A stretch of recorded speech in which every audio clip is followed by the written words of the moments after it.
Hello guys, welcome to our channel. Nepal online स्कुलमा तपाईहरुलाई स्वागत छ। आज चाहिँ हामी पपुलेसन इन्भाइरोन्मेन्ट एन्ड डेभलपमेन्टको बारेमा डिस्कस गर्नेछौँ है। र प्रिभियस भिडियोजहरुमा तपाईहरुलाई कुनै कन्फ्युजन त पक्कै छैन होला सरी। छ भने प्लिज तल दिएको डिस्क्रिप्सन नम्बरमा कल गरेर भन्नु होला है। कुनै क्वेशनहरु सल्भ गर्दाखेरि प्रब्लम भयो भने पनि भन्न सक्नुहुन्छ। र कुनै स्पेशल टपिकमा भिडियोहरु चाहिएको छ भने पनि हामीलाई कमेन्ट अथवा तल डिस्क्रिप्सनमा रहेको नम्बरमा कल गरेर भन्नुहोस् है। र यति भन्दै आजको भिडियो म स्टार्ट गर्न चाहन्छु पपुलेसन इन्भाइरोन्मेन्ट एन्ड डेभलपमेन्टको बारेमा हैन। र अब यो लास्ट सेन्चुरीदेखि चाहिँ हामीले एउटा अनप्रेडिक्टेबल एक्सपेन्सन चाहिँ देखिएको छ पपुलेसन र इन्डस्ट्री सेक्टरमा हैन। र र्यापिड पपुलेसन ग्रोथ चाहिँ एक्सपान्ड भइरहेको छ है। त्यसले चाहिँ इकोनोमिक ग्रोथलाई चाहिँ एकदमै एक्सपान्ड गरिरहेको छ र यो चाहिँ almost all over the world नै यो भइरहेको छ है। ग्रोइङ भइरहेको छ भन्न खोजेको, एक्सपान्ड भइरहेको छ इकोनोमिक ग्रोथहरु।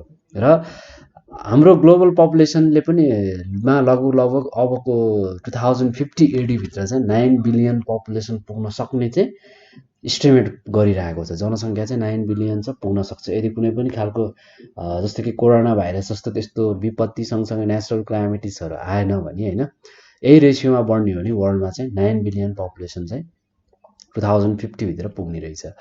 र यति धेरै पपुलेसनलाई 9 बिलियन हैन, पपुलेसन अहिले 7 बिलियन क्रस गरिसक्यो आजको डेटमा हैन। 2050 भित्र 9 बिलियन पपुलेसन भयो भने ह्युमन बिङ्सलाई जति पनि चाहिन्छ नि रिसोर्सेसहरु, त्यो त नेचुरल रिसोर्सेसहरु भनौं न स्पेशली, त्यो त अर्थमा त लिमिटेड छ हैन। र क्वालिटी ह्युमन लाइफको क्वालिटीमा चाहिँ असर नगरिकन चाहिँ यो लेभलको क्वालिटी चाहिँ हामीले पाउन सक्दैनौं यदि वर्ल्डको पपुलेसन चाहिँ 9 बिलियन सम्म पुग्यो भने। किन भन्दाखेरि पपुलेसन भनेको हामीले कसरी डिफाइन गरेको छौं भन्दाखेरि पपुलेसन भनेको एउटा some total of the species in a place at any specific time period भनेर हैन। यसमा चाहिँ म धेरै डिफाइन गर्न चाहिन पपुलेसनको बारेमा किनभने हामीले पढिरहेको कुरा हो। र फिजिकल, बायोलोजिकल, कल्चरल र सोशल थिंग्स जसले चाहिँ सराउन्ड गरेर राखेको हुन्छ हाम्रो इन्भाइरोन्मेन्टमा हैन। त्यसैगरी डेभलपमेन्ट भनेको एउटा के हो भन्दाखेरि विकास भनेको चाहिँ यस्तो एउटा सकारात्मक परिवर्तन हो हैन। यो चाहिँ कसरी हामीले गर्न सक्छौं भन्दाखेरि इन्भाइरोन्मेन्टल रिसोर्सेसहरुलाई चाहिँ युज गरेर हैन। पपुलेसनले चाहिँ इन्भाइरोन्मेन्टल रिसोर्सेसलाई प्रयोग गरेर त विकास गरेको छ नि हैन। अब यस्तो अपग्रेडिङ स्ट्याटसमा छ पपुलेसन हैन। त्यसैगरी डेभलपमेन्ट पनि त्यही अनुसार भइरहेको छ। र जति पनि डेभलपमेन्टको काम छ यिनीहरुलाई के चीज चाहिन्छ भन्दाखेरि अप्टिमल युज छ नि जति पनि र मेटेरियल्स यो सबै नेचुरल रिसोर्सेसबाटै आउने हो है। र इन्भाइरोन्मेन्टबाटै आउँछ भनौं न हैन। नेचुरल रिसोर्सेस इन्भाइरोन्मेन्ट वातावरणबाटै लिने हो हैन। प्रकृतिको स्रोत भन्छौं हामी हैन, त्यस्तोबाट लिने हो। अब ह्युमन बिङ्सले के गर्यो, ले गरे यस्तो खालको डेभलपमेन्ट एक्टिभिटिजको लागि रिसोर्सेसहरु लिइरह्यो भने यसको त सकारात्मक पक्ष पनि रहेछ, नेगेटिभ इम्प्याक्ट दुईटै रहेछ डेभलपमेन्टको विकासको त हैन। र त्यो भएर चाहिँ हामीले चाहिँ यो डेभलपमेन्ट एक्टिभिटिजलाई चाहिँ सस्टेनेटिभ बनाउनु मतलब अथवा सस्टेनेबल बनाउनुको कारण चाहिँ यो भएर हो, कमर्सियल भन्दा हैन। एउटचोटी कुनै पनि एउटा परियोजना गरियो भने चाहिँ त्यसलाई लङ टर्मसँग चलाउन पर्छ, 100 इयर्स हैन 200 इयर्स सम्म चाहिँ चलाउनै नपरोस्। किनभने हामीले कति कन्ट्रीजहरुमा के पनि सुनेका छौं भन्दाखेरि 100-200 वर्ष अगाडि कोरिएका बाटोहरुले अहिलेसम्म न त्यसलाई केही गर्न परेको छ हैन, मेन्टेनेन्स रिमेक के पनि गर्नु परेको छैन। अहिलेसम्म त्यो बाटोले काम चलिरहेको छ, पुगिरहेको छ हैन। रोडको कन्स्ट्रक्सनको कुरा आउँछ, कति ठाउँमा बाँधहरुको कुरा आउँछ, त्यस्तो दाँड र त्यति राम्रोसँग त्यसलाई कन्स्ट्रक्ट गरिएको हुन्छ, डेभलप गरिएको हुन्छ है।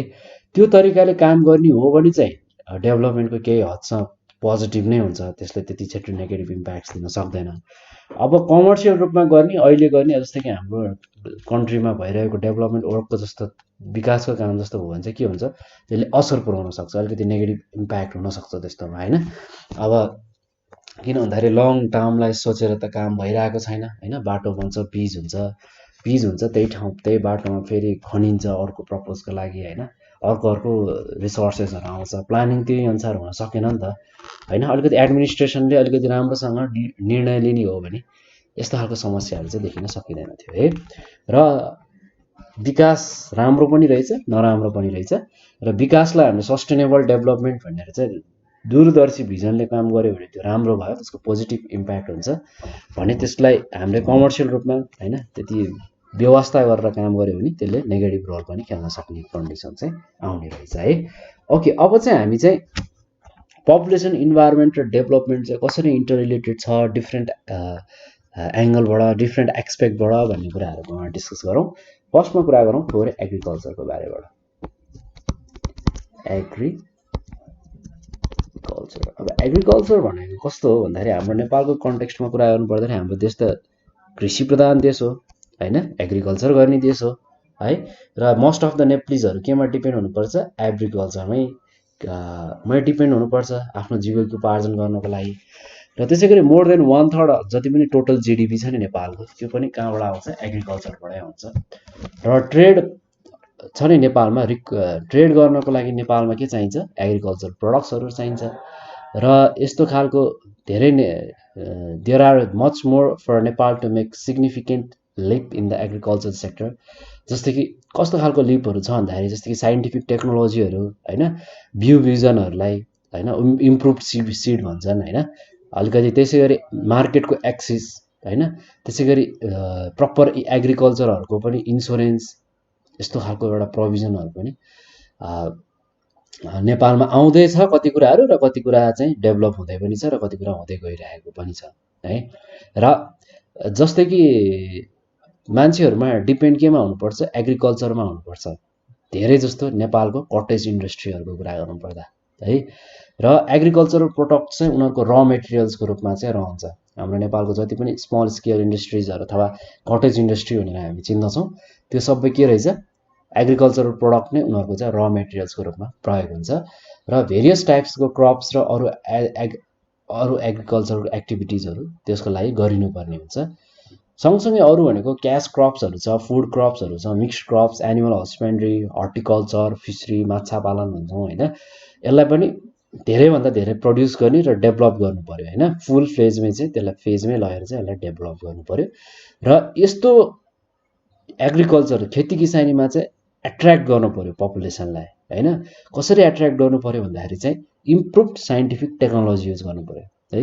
यस्तो खालको साइन्टिफिक टेक्नोलोजी प्रयोग गर्नु पर्यो कि त्यसले वातावरणलाई पनि असर नगरोस्, मान्छेको वर्क इफिसियन्सी पनि राम्रो होस् होइन, काम गर्नलाई लोड कम होस्। जति पनि अलिकति गाह्रो हुने कामहरू छन्, कुनै समयमा नेपालमा हलो जोत्ने ट्रेन्ड थियो होइन, अझै पनि गाउँघरतिर छ यो चलन, नभएन होइन। किनभने गाउँघरतिर जताततै यो ट्र्याक्टरहरूले जोत्ने फेसिलिटी पुगेको छैन तराईमा जस्तो होइन। पहाडको पनि सबै ठाउँमा एक्सेस छैन, बाटो छैन होइन, सजिलै पुग्न सक्दैन। त्यस्तो ठाउँमा गोरुहरू नै लगाउनुपर्छ, हलो नै जोत्नुपर्छ होइन। यस्तो समस्याहरू अझै छ। अब यस्तो इम्प्रुभ साइन्टिफिक टेक्नोलोजीहरू कसरी लैजाने, त्यस्तो कुरामा चाहिँ हामीले चाहिँ किसानहरूलाई चाहिँ एट्र्याक्ट गर्नु पर्यो। त्यसै गरी एग्रिकल्चरमा पनि एउटा इन्सुरेन्स पोलिसी ल्याउनु पर्यो होइन। इन्सुरेन्स हुँदाखेरि हामीलाई थाहा छ नि, मोटर बाइकहरूको होइन यस्तोहरूको इन्सुरेन्स हुन्छ। केही प्रब्लम आउँदाखेरि त्यो रिलेटेड प्रब्लम इन्सुरेन्सको गरेको छ भने इन्सुरेन्सले पेमेन्ट दिन्छ। त्यसै गरी प्रपर मार्केटिङ हुनु पर्यो प्रडक्टहरूको है, त्यो पनि एउटा बेनिफिसियल पक्षहरू हो।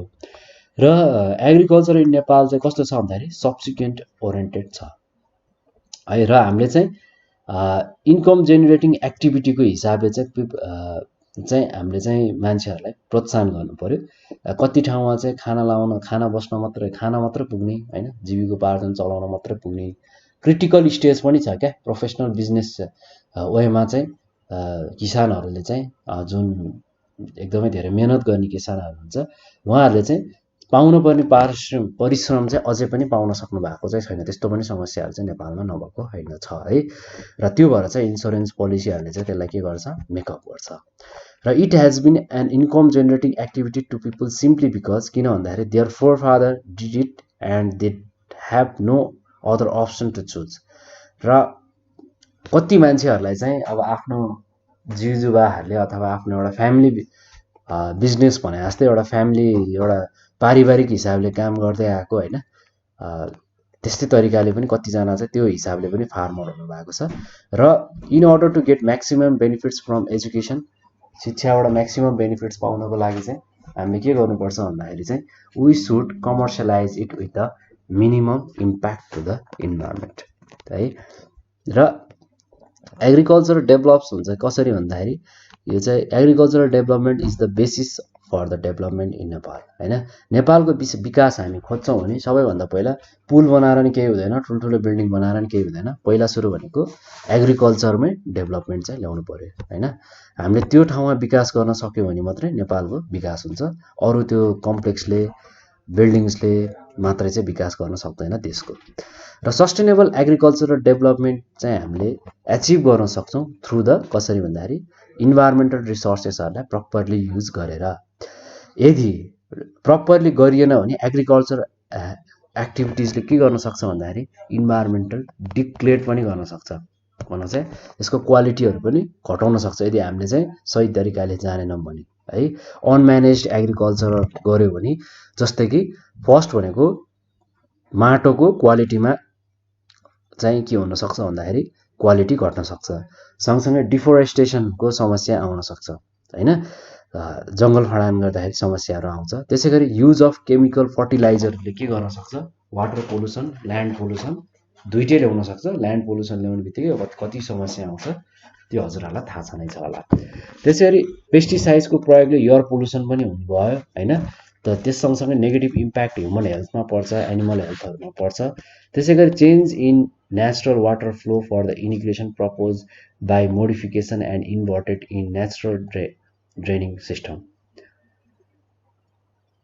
जस्तै कि नेचुरल वाटर फ्लो छ नि पनि हुन्थ्यो कुनै टाइममा इरिगेसन पर्पजको लागि है, र यसलाई चाहिँ मोडिफाई गर्ने हैन, इन्भेन्सन गर्ने र नेचुरल ड्रेनिङ सिस्टमहरू ल्याउँदाखेरि पनि अलिकति केही समस्याहरू चाहिँ आएको हुनसक्छ ठाउँअनुसार है।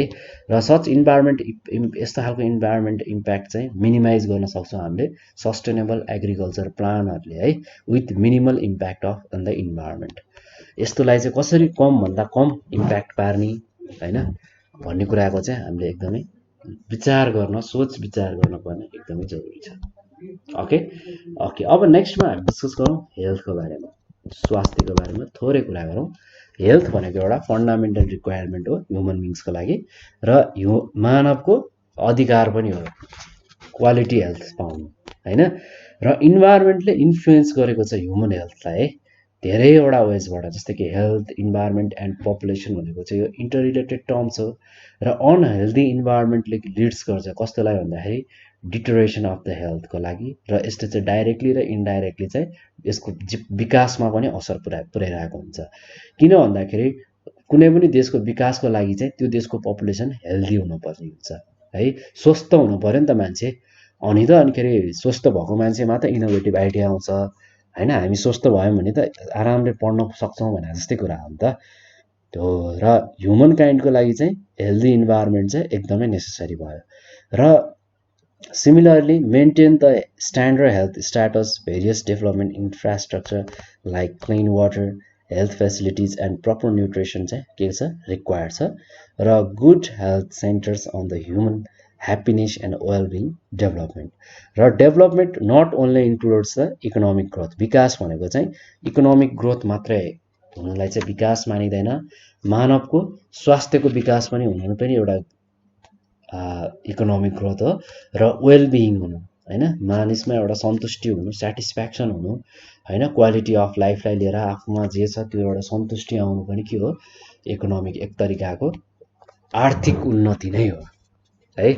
ओके, अब चाहिँ हामी थोरै कुरा गरौँ सोसल सेक्युरिटीको बारेमा।